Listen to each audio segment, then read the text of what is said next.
There is a generational divide in this country. If you were born before 1980, you probably own, or at least you could own, a house, while those born following 1980 are probably convinced that it is a dream by a bygone generation. We will analyze this and break down just how the government is manipulating financial, immigration, and regulatory law to make sure that moving forward, Americans are not allowed to own the home they live in.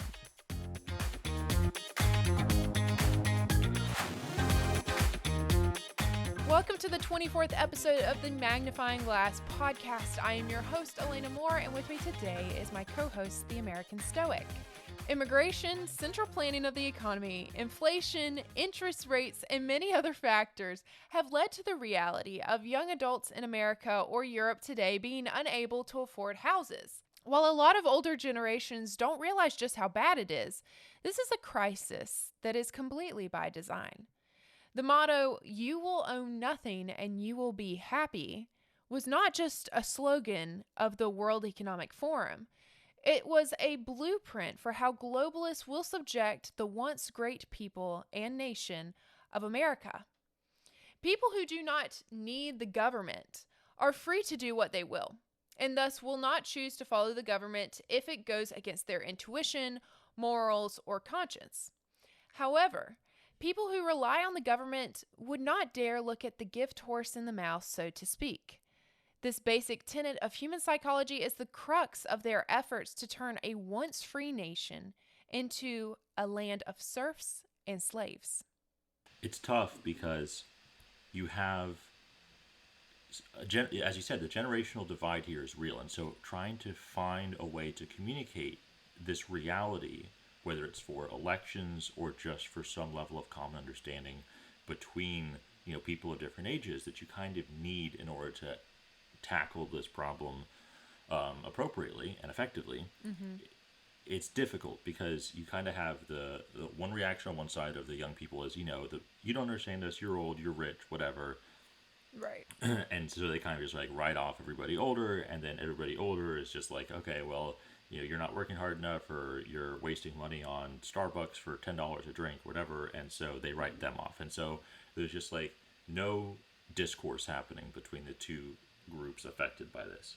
But at the same time, by and large, obviously, there are a larger number of people that are younger that are extremely left, but there are obviously, and a growing number so of them, people who are younger, particularly males, that are right-leaning and young, and are faced with this problem of how could they possibly go out and buy a house whenever the interest rates, the housing costs are all going up, the wages are staying, basically at the same level they've been at for the last 40 years. And so it's a real problem. But again, as you said, it's not something it's not just a natural byproduct. It's something that's been deliberately constructed, and there's obviously a lot of different factors to it, but again, for the sake of brevity, we're gonna have to skip over some of the more important information because we could spend hours on it and still not cover it all. So the main, You could almost call it a therapy session. but if you're charging by the hour, you would break the bank.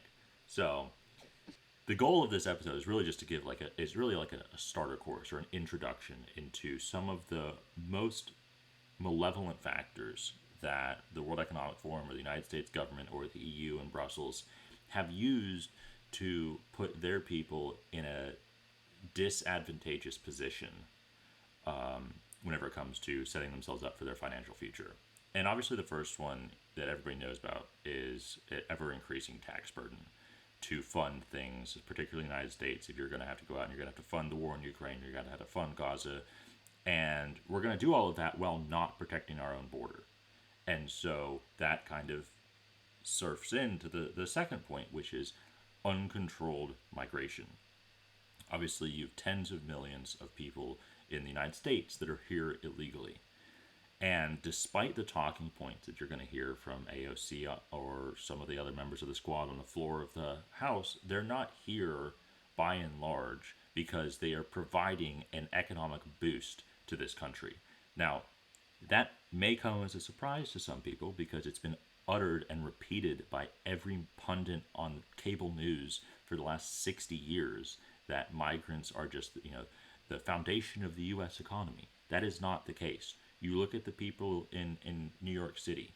There's so many street interviews now where people are going up and asking them, whether it's at the southern border whenever they come in, or in Chicago or LA or New York once they get redistributed around the country, and they're asked, well, how long have you been staying here? Well, I've been living in this hotel for 7 months. Never had to pay anything. Everything's given to me. 3 meals a day, room service, etc. And they never have to pay anything. They don't work a job. A video went viral yesterday on X or Twitter, whatever you want to call it, where a Venezuelan migrant, a guy, this is not just a female, a guy was saying that because he had a kid as soon as he got here, she basically is his breadwinner. That's what he called his 6-month-old child. It was his breadwinner. And so this is not people that are coming here and helping the economy. These are a drain on the economy. And so now you have bumped up tax burden to pay for them. And now you also have an increase in the demand for housing in these countries. Obviously, we've seen stories all across, particularly in the Northeast, where veterans have been kicked out of their halfway houses or whatever to make room for migrants. And so you have this never-ending problem as you just continue to allow more and more migrants into the country, where you're going to have the number of houses stay the same, but there's more and more people getting here, and they can't contribute, and so the government is funding it all. And this is happening again with, on the other side of the supply and demand relationship, with where is the demand or the supply going. A lot of it is being bought up by institutional banks or groups that are basically hedge funds where they control money. And there have been some really amazing stories. I know you were talking about in Texas, there was a whole neighborhood that was bought. Is that correct? That is exactly what has been happening. You may have heard of the company called BlackRock. And if you don't, then their plan's actually working. But they're one of the largest corporations that is currently buying up every single family house that they can find, paying 20 to 50% above asking price and outbidding normal home buyers, which is impressive when you are paying the size of inflation that is currently going on. The housing market has been a gigantic bubble for multiple years now. But why are these corporation pension funds and property investments groups buying these houses? Well, they're entire neighborhoods from the middle class. It's not like this is more of the 1%ers or the poor areas. This is your normal suburban middle class areas. Homes are popping up all over Texas, going on contract within a few hours. BlackRock, among others, are buying up thousands of new homes and entire neighborhoods. So what it really is BlackRock, if you don't know, it's the world's largest asset manager and leading proponent of the Great Reset. Remember all those leading politicians like Biden and Netanyahu saying they are going to build back better? Well, BlackRock is one of the biggest ones pushing those initiatives. Actually, I would probably say the biggest one doing it. They're looking to redistribute, keyword, using $120 trillion to do so.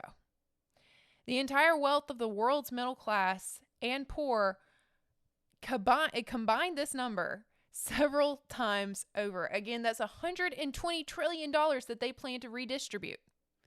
That's insane. 124 new home neighborhood was bought in its entirety in Texas, like you were mentioning earlier. The average American was outbidded to a tune of $32 million. 32 million. I guess it makes sense that you would have a disproportionate amount of purchasing power when you're actually controlling those tens of trillions of dollars. Yeah, it's not surprising that they're as impactful as they are whenever it comes to pushing things like, the Great Reset and you'll own nothing and you'll be happy. And a lot of people don't realize that you have the government that's facilitating a large part of this. You have the government that is making sure, cracking down on people, obviously trying to add 87,000 IRS agents, as we saw over the last 12 months that the Biden administration was trying to do. And at the same time, would never dream about sending 87,000 people to close the border. They'd never dream of doing that. And since August, you've had more encounters at the southern border than you have natural births in the United States. And so the population and the demographic numbers are being flipped on their head right now in the United States and in Europe, by the way. And in Europe, the Frontex, which is basically the Customs and Border Patrol for the EU, they have a risk analysis for 2023. And they found that of all of their encounters at land and sea ports of entry, 86% of all of the people that they encountered were men. 8% were women and 6% weren't. It wasn't recorded. 10% of them were children. Okay, and if, again, you look at these videos from Eagle Pass, these are not families that are coming here. You're not women and children fleeing a war-torn country. It is, by and large, military-age males that are coming here, not able to contribute to the economy. They then live off taxpayer dollars. They are then given, obviously, housing, taken care of, food, whatever they need, right, is given to them by the government. The houses that these immigrants are being given, who are they owned by? It's the government. What would they normally have been? Probably single family rentals. And that's what we're seeing when BlackRock is buying up all of these areas. They're turning them into single family rentals. If you compare the price of the housing market right now and compare it to rental prices, rentals don't usually do anything but go up. The housing market goes back and forth, but BlackRock is so willing to pop out as much money as humanly possible to make sure that they buy up all of the land and all of the different houses out there, and then they're going to sell it back by making Americans and young families pay an exorbitant amount of rent in order to be able to live there, while you have immigrants living in the same places for free. And that's kind of the point. If that neighborhood in Texas, right? If those were all bought by individual families who were looking to buy their first home or their next home or whatever, the government would not have any leverage in order to put migrants, hypothetically, into that neighborhood. Now, if all of them are owned by one individual entity and they're going to rent them anyway, and the United States government comes in and says, hey, we're going to give you, they paid 50% over market price for the houses. So the government will come in and say, well, we'll also pay 50% over the average rental price of the area. And you can just rent us this entire neighborhood, and then we can use all of those houses to house migrants. And you're exactly right. That's exactly what is happening. But the leverage is taken away if people, individual families, individuals are allowed to buy those homes. And so, again, that's exactly what my point was getting to, was it's this incestuous relationship between the government and these private equity firms that are able, and it's only really through this combination, because if the United States government was going to go in and try and buy all of these homes, everybody would be talking about it, right? But if, it's an asset management firm, yada, yada, yada, who cares? Kind of gets swept on. Yeah, I wonder who owns the government. Right. Well, okay. They're trying to keep this brief, remember? Okay, right.